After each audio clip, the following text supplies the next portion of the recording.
Welcome to the Building Heroes podcast, where we learn to build heroes in our homes to help our kids be prepared for their life journeys.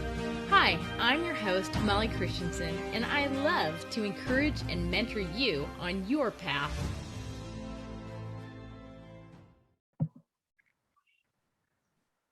Hey everyone, welcome to episode 56 of the Building Heroes podcast. And today I am so excited to introduce you to my new friend, Lisa Yvonne.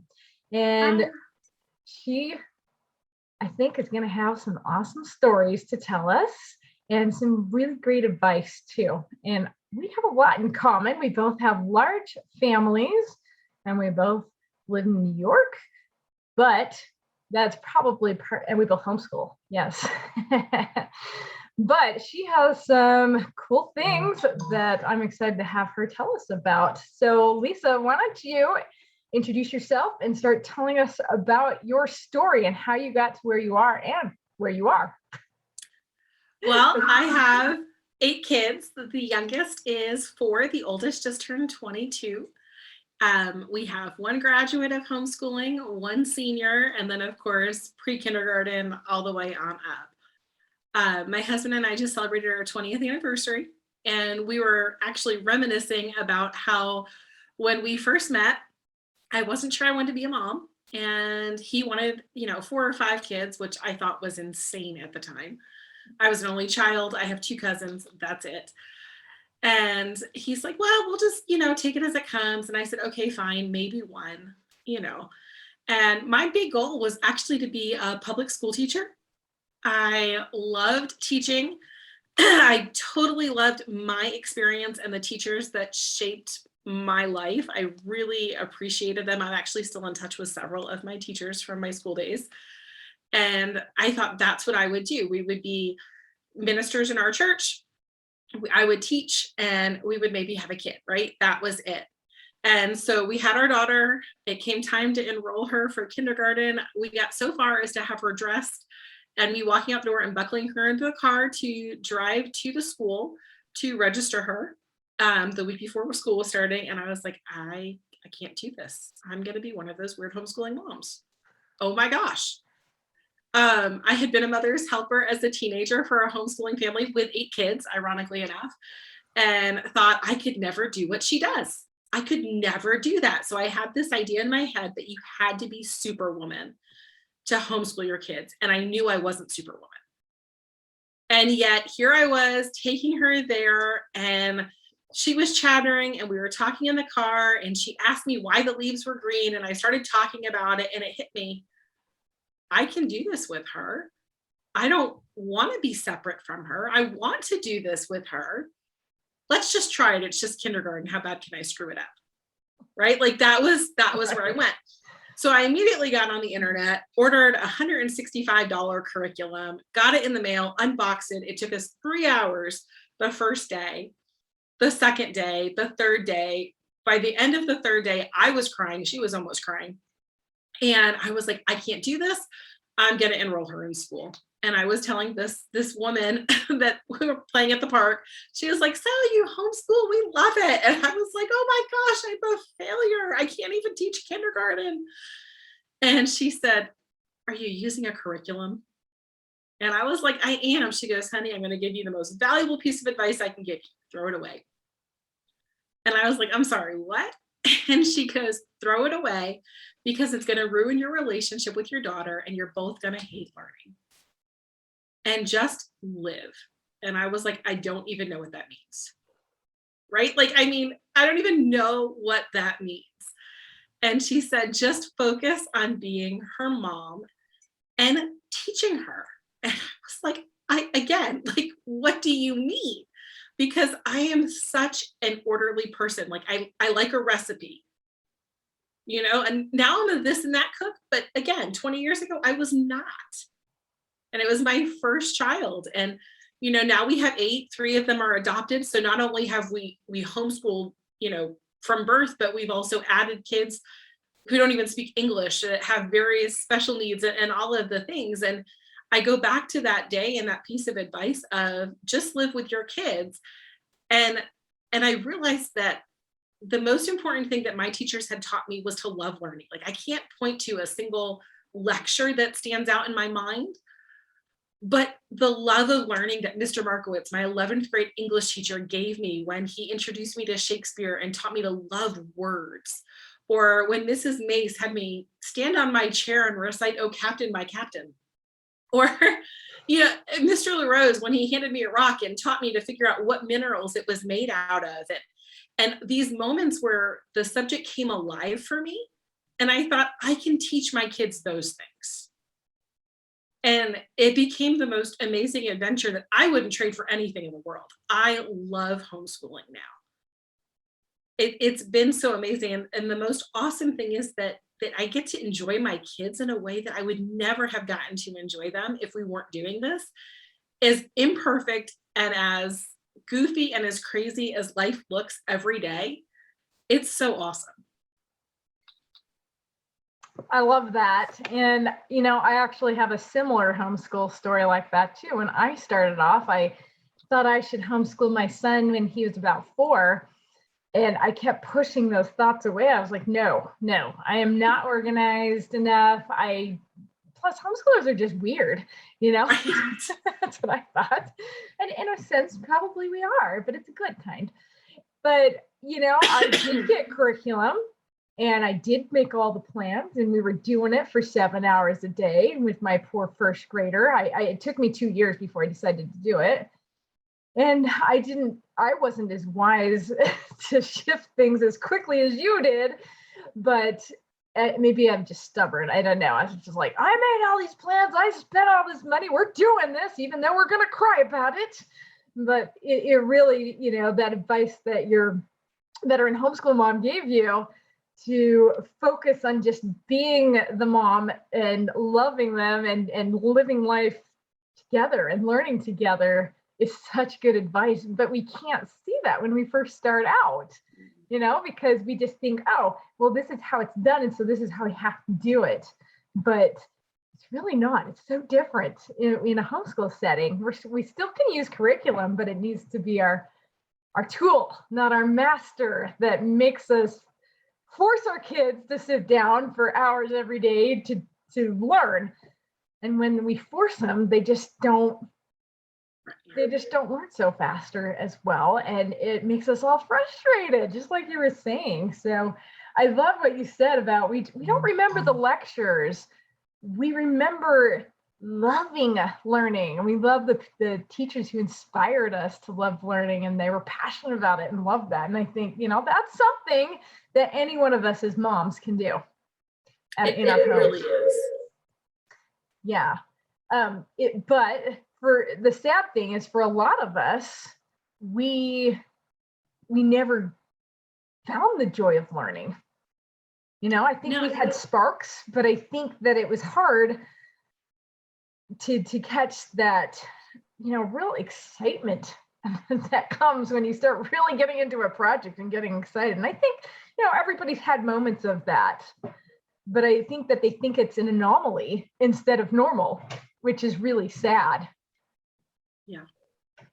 For me, I actually was the kid. I was such an introvert that I would go and read books in the library and when I was in public school as a kid. And I got grounded from the library because the school was afraid that I wasn't social enough.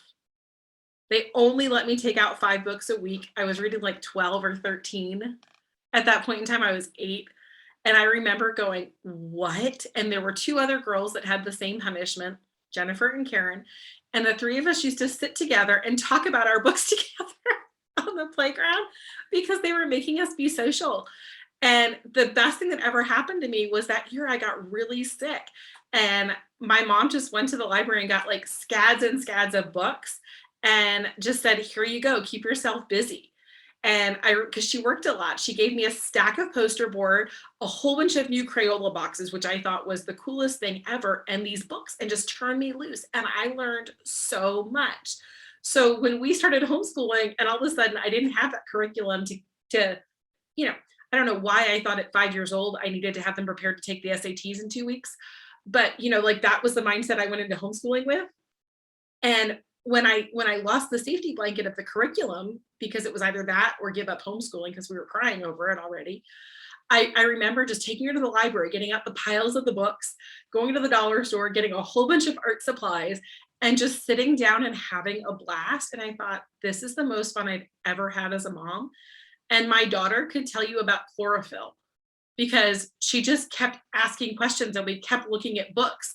And the next thing you know, she could tell you more about plants than I could have as an adult without, before she started asking these questions that I had to find answers with her. And, we were counting acorns and sticks and playing games. And then we were listening to music and making sounds. And the next thing I knew, we had done like every single subject right up through history because we made a teepee out of our leaves and our bushes and our branches and talked about how people had lived in them once upon a time. And we even made dye out of the flowers. Like it was this whole thing. And it was all her just exploring the world around her. But when I looked back at it, I realized how much we learned just because she was enjoying her environment. And that was like life-changing for me as a homeschooling mom. Yeah, absolutely. And I think, we do sometimes go into homeschooling thinking, oh, well, if I'm going to homeschool, I need to prove to the world that my kid is a genius and way far ahead of anybody else's because I'm not going to fail at this because then I would look really bad. It's kind of that sort of thought process that goes through our heads. And I mean, I remember thinking stuff like that. Yeah, this kid, he is brilliant. And, all of our kids are brilliant in their own way. But I thought, he'll probably be in college by the time he's 9, like, but what's the point of that? Unless he's loving it, The same mom who told me to throw away curriculum said, honey, I promise by the time they graduate, they'll all be potty trained. Yep. They'll all know their left from their right, and they'll all be able to read. And I was like, that's such a low standard. She goes, everything just comes. But she's right. It was so liberating to think about the fact that whether they can read at 5 or whether they can read at 10, by the time they graduate, they're all reading the same things. And we've had those. I mean, my one son learned how to read at 3.5. My daughter didn't learn how to read until she was 8. Mm-hmm. My son was doing 6th grade math when he was 5. But now he and my daughter are doing the same levels at the same grades. Like they all had things where they started early in some subjects and later in others, but it balances out as they get older. Yeah. And now it's like with the younger ones, I just take it as they're ready because I know that. But in the beginning, it was terrifying.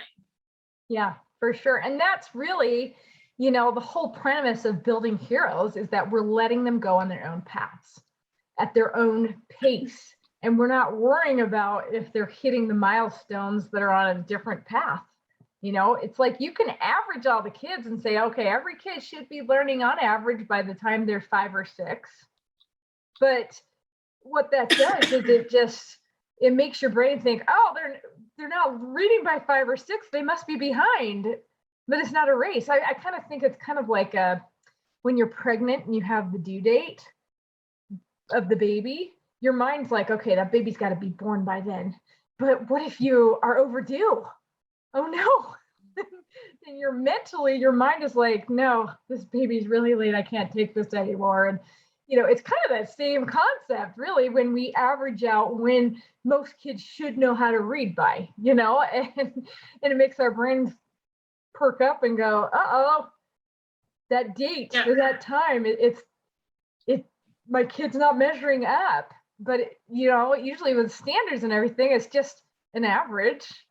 And the crazy thing is up until high school, everything we give them, they're gonna like forget and relearn anyway. It's really 9th through 12th grade that prepares them for everything else.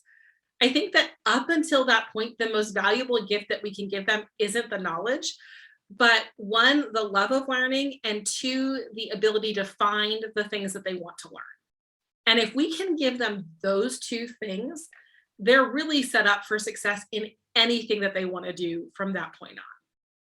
Yeah. But absolutely. If we cram facts down their throat that they hate and we make them resent learning and we just turn them loose on Google to fill in worksheet answers or something like that, they're not exploring, they're not figuring out who they are and who they want to be, what they like and what they want to learn about. We're putting them in a mold that's not theirs. And when we use those arbitrary milestones or benchmarks, we're forcing them onto someone else's journey instead of letting them walk their own. And that's just miserable. I mean, I did that and I don't want to give that to my kids. Like I walked that path and it was hard. Like I have, like stories I can tell you of coming home crying from school. And I don't think we've done that since the day we got rid of the curriculum. Yeah. I mean, yes, we use curriculum as they're older, but when they were younger, like the teaching them to love learning and creating an environment that was ripe for learning was really all they needed. Yes. Yes, so much. Yes. I mean, because if you love learning and you get excited about it, you're going to want to keep doing it, Exactly. And, the interesting thing is too, is when I first started homeschooling, I knew we were supposed to homeschool. I knew it was the right thing, but as the mom, I hated it. I absolutely hated it because I knew every morning I was going to wake up and we were going to have power struggles because I was going to have to make my son learn. And for me, it took me a little longer to figure out to let go that we didn't need to have all that curriculum and make him learn. But at the same time, I started to figure out that I could let go of more of the stuff. And when I was using the curriculum, I hated it too, because I felt like I was failing if I got behind on the curriculum and if I couldn't keep up and if he didn't want to learn it and so it wasn't until I figured out this great hint to throw out curriculum. No, wait, I should clarify that. We don't actually need to throw out curriculum completely. We can definitely use it as a guide, right? But we don't want to use it as the master where it's telling us if we're failing or not. But we can use it at our kids' pace and at our pace. And when I started to let go and allow myself to learn with my son and to just have fun with it, that's when I started really loving homeschool. And, for new homeschool moms, if you're not there yet, you can get there. You really can. It's in the future, the more you can let go and have fun with it. I think it's hard, like to learn to have fun. Because we have this idea if we're not taking it seriously, then we're not doing it well, right? Like if it's easy and it's not hard, then it's not valuable. It's kind of like even going to work. I need blood, sweat, and tears to prove that I'm serious about something.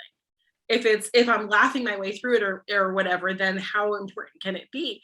But learning is the opposite. Learning should be fun. It should be exciting. And I will clarify, when I say throughout the curriculum, I mean for the 4 and 5-year-olds. Right. So we start purchasing curriculum probably when they're 8 or 9, depending. So this year I have a son who's in 5th grade and we're actually homeschooling him with his little friend who's in 4th grade. And we have a couple of things that we've purchased based on things that they're interested in to really help guide them. And today I looked at the lesson plan that comes with it, which of course I hadn't really bothered to look at much until now. And we're only a couple months into the school year, and I realized we're like 70% of the way through this course for the year. It's supposed to be a 1-year course because they love it so much, they're devouring it. And then I had that insecurity that I still have as a homeschooling mom. Oh gosh, how much could we have learned if we're just plowing through? So I pulled up all the review questions that came with the book that I hadn't really bothered to go through yet because that we've just been like talking about it over lunch and in the car and everything. And I went through and I asked them all the questions just to kind of really get a gauge of where they are out of curiosity. And they answered every single one of them. And I said, this is so cool, you guys. Like we read it and then we talk about it in the car. We talk about it while we're gardening or whatever. And then we just go on with it. And they're really assimilating it and they're learning in 4th and 5th grade to have opinions and to put facts together, but we've never done a worksheet with it. I didn't buy the workbooks. They haven't done projects or written reports on the subject. They've just taken this information and really just started looking for real life ways to apply it, talking about it, integrating it, and they're learning so much. It's amazing. The same with botany. We're studying botany, and the next thing I know, like I've got people planting things in my yard. I have a black thumb. We're homesteaders, but I have a black thumb. It's a very ironic situation. And they're like, oh, and these plants do this and that. And they're talking about like cultivating and crossing things. And I'm like, y'all are like 9 years old and you're mad scientists. This is great. But they love it and they're learning from it because we're giving them the freedom and the environment to learn and grow and explore. I love that. And I think, as homeschoolers, it's going to be really important to shift our mindset because, our experience with education, for the most part, most people who homeschool don't have any experience with actually homeschooling. There are some second generation homeschoolers. I don't know if we're on to third generation yet, but our experience with education. If you knew what you were getting into, would you actually get into it? I mean, that's the question. Yeah, seriously. Well, and the funny thing is actually my parents homeschooled my younger brother and sister. They were some of the first out there to do it. And it actually made me think, I don't want to homeschool.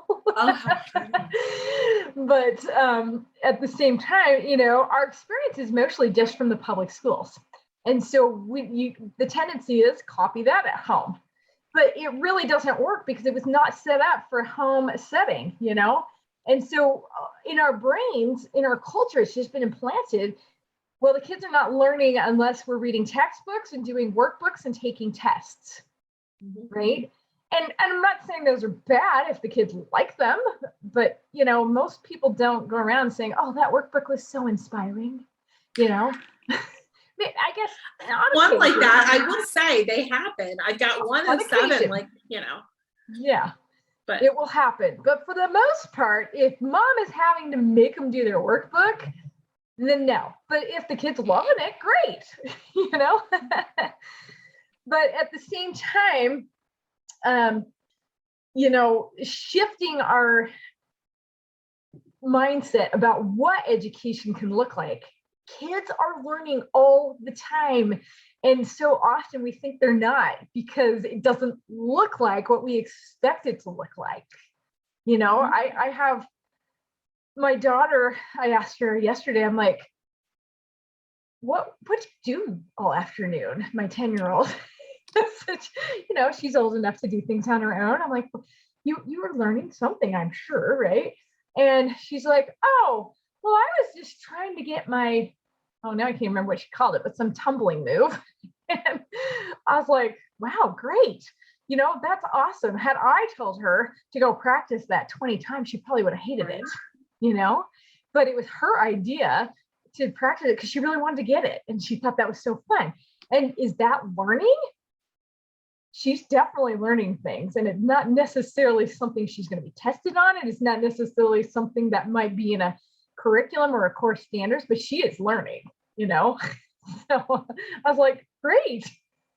It was her chest up or something like that. Actually, I don't know. I don't remember what it was called, but yeah. So, but that was what she was choosing to do because she thought that was so interesting for her. That's right. Awesome. And, I like that you say learning should be fun and exciting. It should spark the interest in our kids, and we shouldn't have to be making them do it. But at the same time, I think this is a trap that we can get into sometimes as homeschool moms, is we feel like we have to be entertaining. Yeah. I'm not entertaining. I'm kind of boring. So my kids don't have that.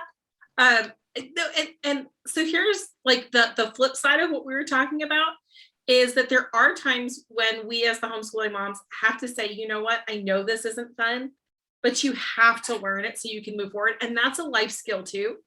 Yeah. But you can do it without breaking your kids' love of learning and breaking your relationship with your kid. Like they have to do math. Like I can't make math fun. I'm sorry. Like I'm not that cool. I can't make math fun. I was horrible at math. I cried over math. Actually, my husband and I agree that he has to do high school math because I barely passed it. Like I survived, but I survived with tutors. Like that was it. And so I just tell my kids, and I have kids who love math. It's really weird. It's cool, but it's weird. I don't get it. But I have one kid who was like me, who hates it. I'm like, listen, sometimes in life we have to do hard things so that we can do fun things later, so that we can do the things that we want to do. And that's also part of learning, because you can even make that fun when you celebrate the fact that they did the hard thing or they did the not so fun thing. Because if you can teach them to love learning, they can even love the thing they hate, as weird as that is, because they can appreciate the accomplishment and the end result. And that's the really neat part of this homeschooling journey, because I don't remember ever being taught that in public school. Yeah, I love that you brought that up, for sure. Because, I think sometimes we think, oh, let's just do everything fun and flowery and, whatever you want. But at the same time, they're not going to be going on this journey if they're not progressing, if they're not moving forward. And part of what helps them understand that is teaching them this whole idea that, hey, you're on this awesome journey, you're moving forward, especially when you relate it to the hero's journey, because then they know you were meant for something greater. And sometimes things are going to be hard. And sometimes you do need to push through. And sometimes you do need to get around the obstacles, but that's how you learn. It isn't always fun. But when they're younger, it definitely really helps if that's our focus, to help them love learning, like you're saying, But like you say, again, it's not our job to entertain them. It's not our job to make everything fun, but it is our job to help them find those sparks and see what lights them up and see what takes them for a fun ride. One of the most fun times my kids have had was stemmed from boredom, from me refusing to be the entertainer.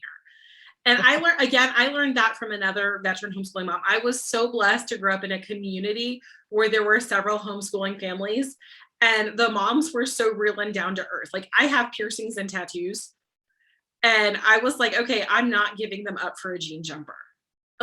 There's just no way, right? A denim jumper. and that was all I knew about homeschooling. So here I am sitting on my friend's sun porch with, my tattoos and my ratty t-shirt and my messy bun.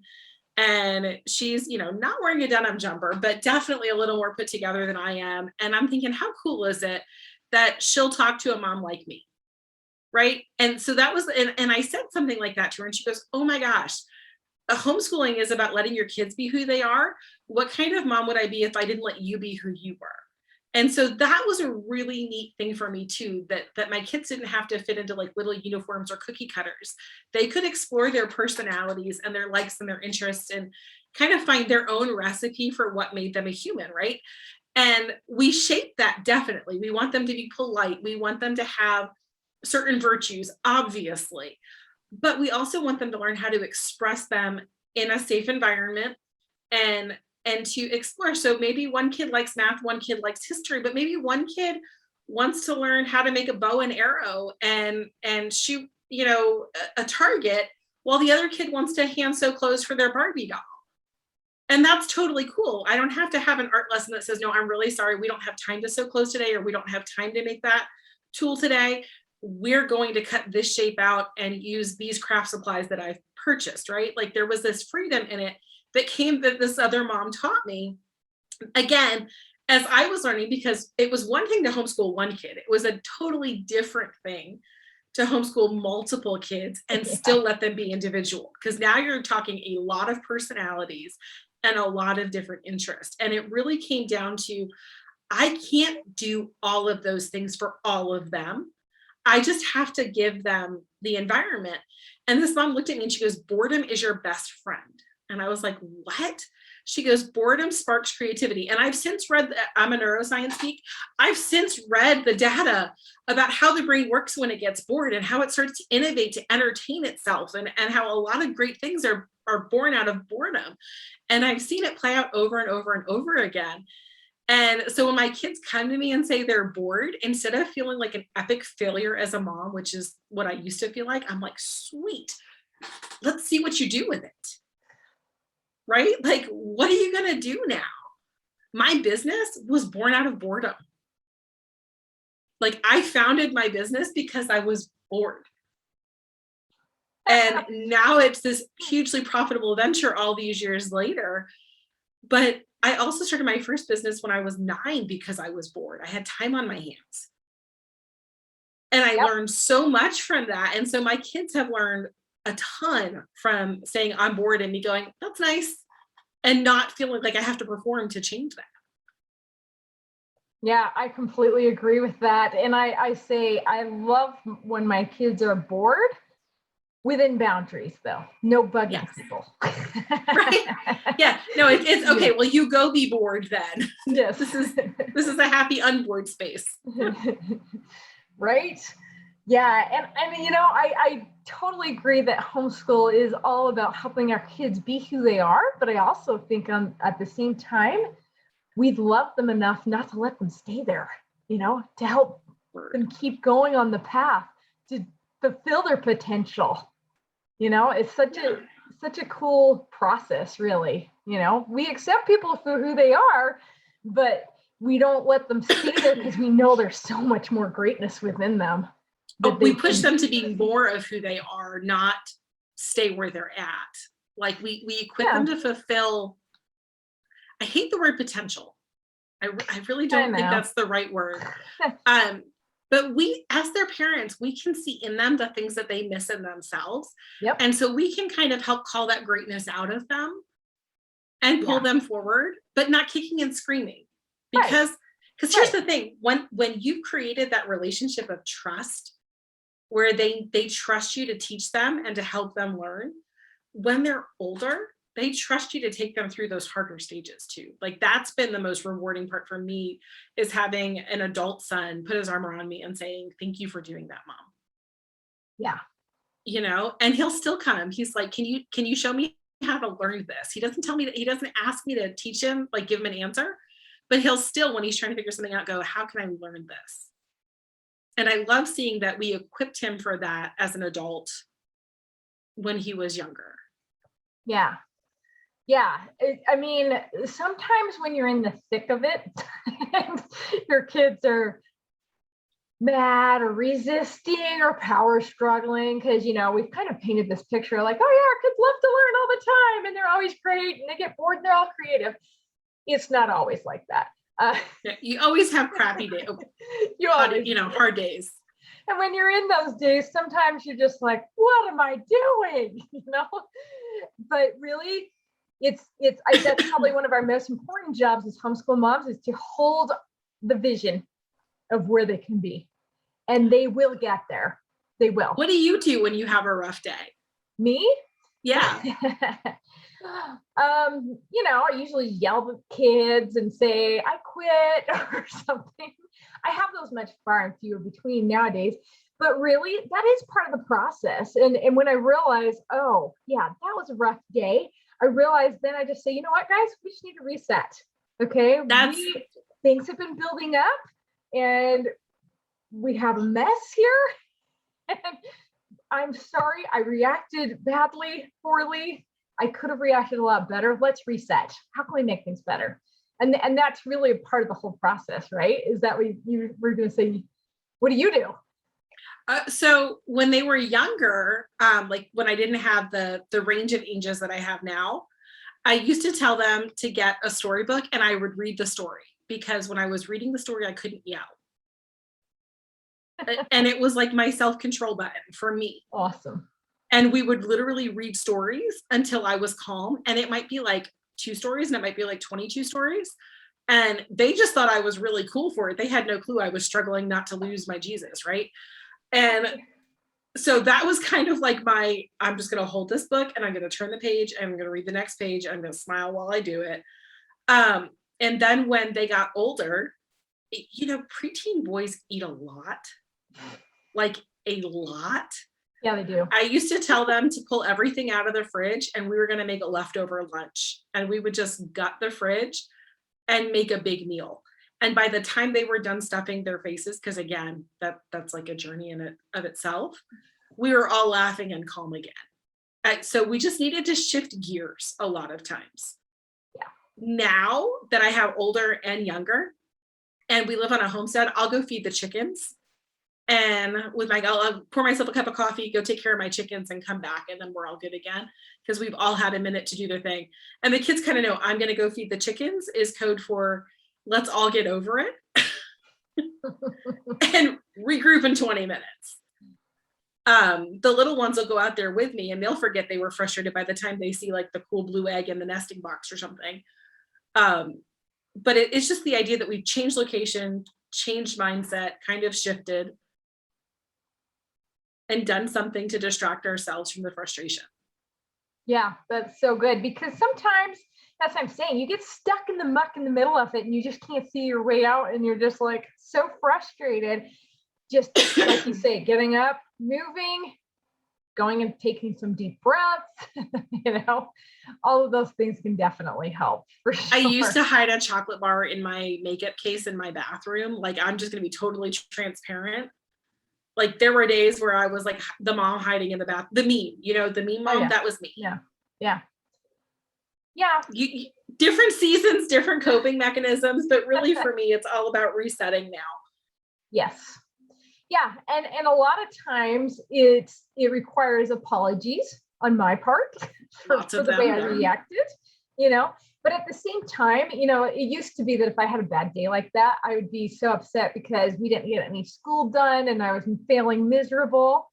But I finally realized that one thing about being a homeschooler is it brings all the issues right up front and center, because you can't hide from them. Even though if you have chocolate in your bathroom, makeup bag, you can try, but they're still there, But it is kind of a good thing because all those problems, they come up and you can ignore them, but they still are going to come out in your face, or you can do something about them. And that really is a big part of the learning journey.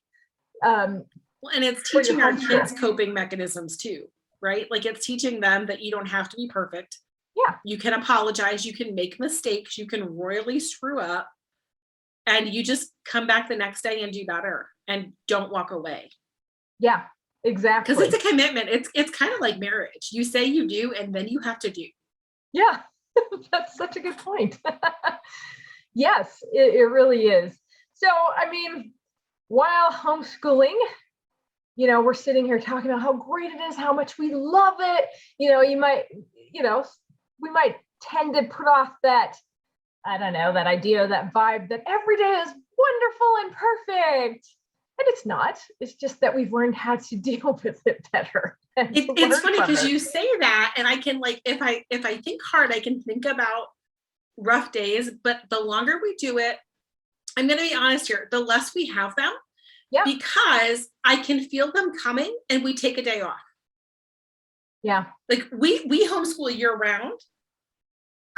Because it used to be that my husband worked 2 jobs in the summer, but not in the winter months. So we wanted to work when it was hot out. Who wants to be out in the, the 100-degree heat anyway, right? Yeah. But we wanted to be able to take off when Daddy was off from work. So if he had a day off, we wanted to be able to take a day off and spend it with him. So we learned to just do school like consistently all year and just take chunks of time off. And now we could be more structured if we wanted to be and have that traditional, what is it, like 9-month school year or something? I don't even know. Yeah. I should know this, right? 9 months. but it gives us the freedom to go, you know what? We're all going crazy. Let's have a play day. Like, I came downstairs today and my second oldest was in her pajamas. I was like, you gonna get dressed? She was like, I'm not feeling it today. And I was like, okay. She goes, I'm going to read some Shakespeare and I'm going to call it good. And I was like, okay. Right. And I thought, you know what? That's awesome, because she knows what she has to do. She's going to do everything she needs, quarterly to graduate this year. She's a senior, but she recognized her own boundaries. She recognized she was mentally exhausted. She was drained, and she was just going to pour herself a cup of tea, read some Shakespeare, play with her dog, and call it good for today. And tomorrow she'll pick up and do more. And I think about what we went through for her to learn that resiliency and the coping mechanism that she's recognizing her own boundaries and what she can bring and what she can give her best to. Because she'd rather put it off and do her best tomorrow than skate through today and barely survive. And I love that she can do that now. And I wasn't that self-aware at 17. Like I just wasn't. No, me either. But so we've learned that together. Yeah. And I think that's one of the most brilliant things about homeschooling is that homeschooling is life. It is not completing curriculum. It is learning about life and how all these things fit together to help us move forward on our journey so that we can become better, so that we can help those around us do the same. And that's, yeah, I love that. Homeschool is life. It's just that's really what it is. It's our way of living. It's not a thing that we do, it's a thing we are. Yep. Yeah, I like how you say that. It's not a thing we do, it's a thing we are. Even we though are homeschoolers. I resisted that for so long. Me too. But we are homeschoolers. Yeah, it's not a thing we do, it's a thing we are. I mean, if you walk into our house, it's so funny. People come in and we have like right next to our front door, a little rack where you can put your shoes, and couches and chairs right around the fireplace. Like that's the room that you walk into. And there's this cute little walnut bedstand that I picked up, like on Craigslist for $5. And you open it and it's just stacks of books and notebooks and colors and pencils. And then there's a radio with a USB thing that plugs in. And it's audio stories. So we can sit by the fire and listen to like these radio theater type audio tales for history.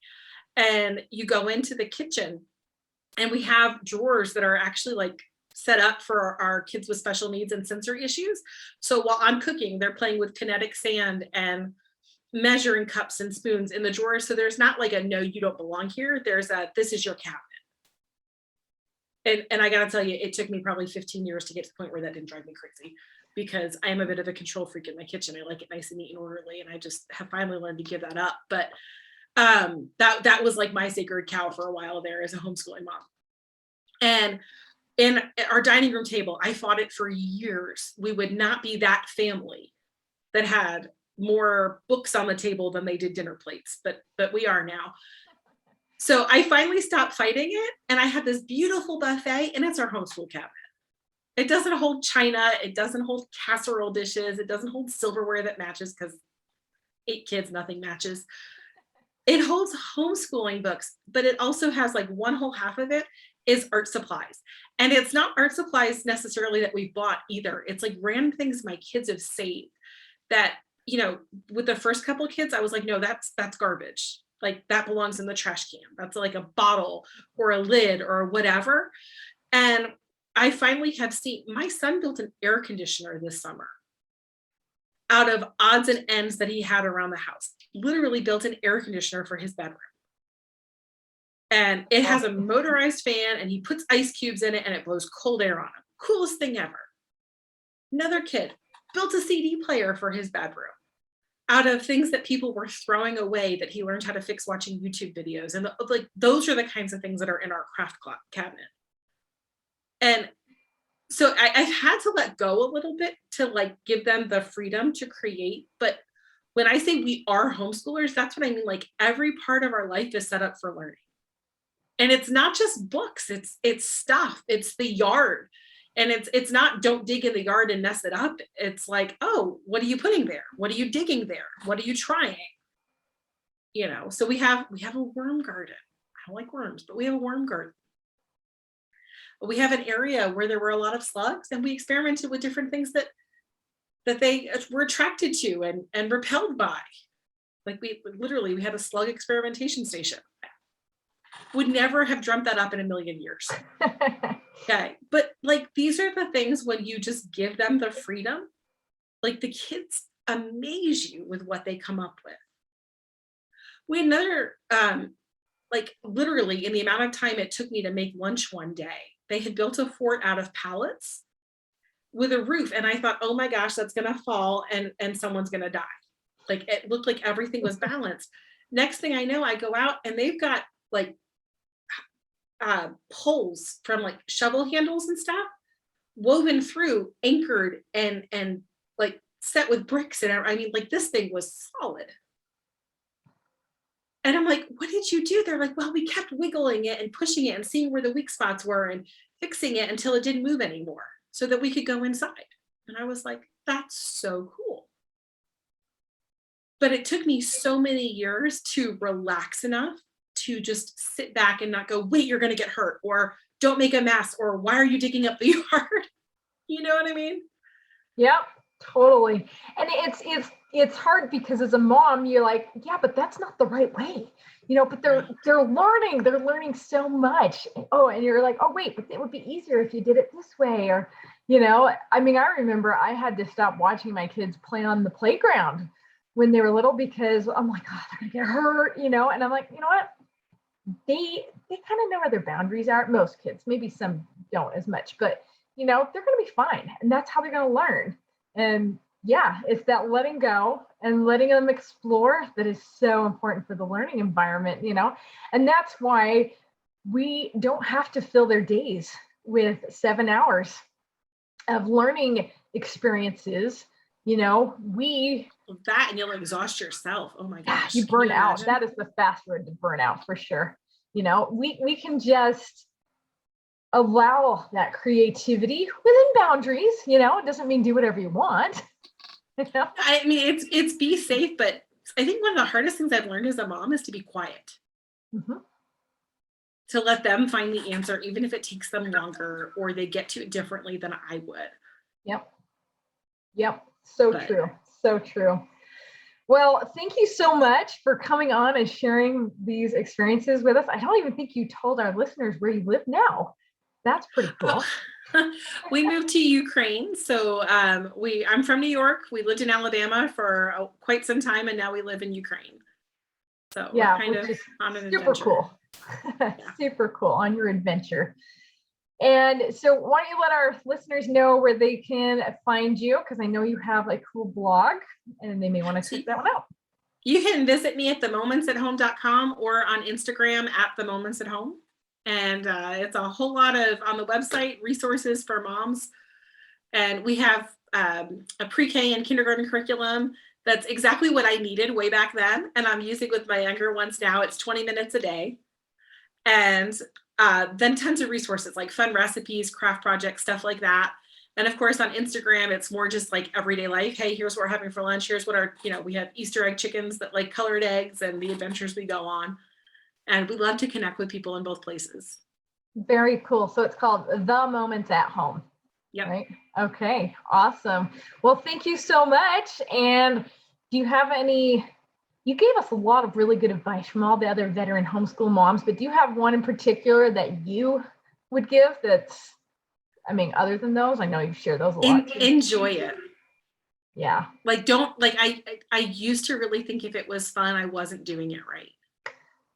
I don't know why I thought it had to be stressful, but my favorite days are the ones where we all end out and we're like, that was fun. Yes. So I love it. Just enjoy your kids. And if I wrote this in my journal the other night that I wanted to remember to teach my kids when they have kids. If at any point in time you find yourself resenting your kids or being really stressed with them, change what you're doing. Yes. So good. So good. Just enjoy your kids. Yes. I love that.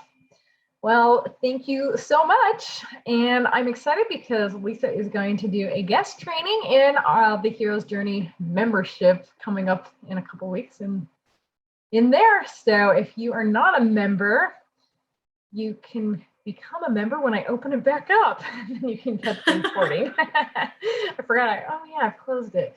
But yes, anyway. Over in the Hero's Journey membership, that's where we learn to build a strong foundation for our homeschools so that we can enjoy it and love it and feel confident in our homeschools. Thanks for listening to the Building Heroes podcast. Can you help more people join the Building Heroes movement by sharing this podcast? More people can find it when you subscribe to the show, rate it, and leave a review. For more help on building heroes in your home, get the free Building Heroes resources at www.buildingheroesacademy.com.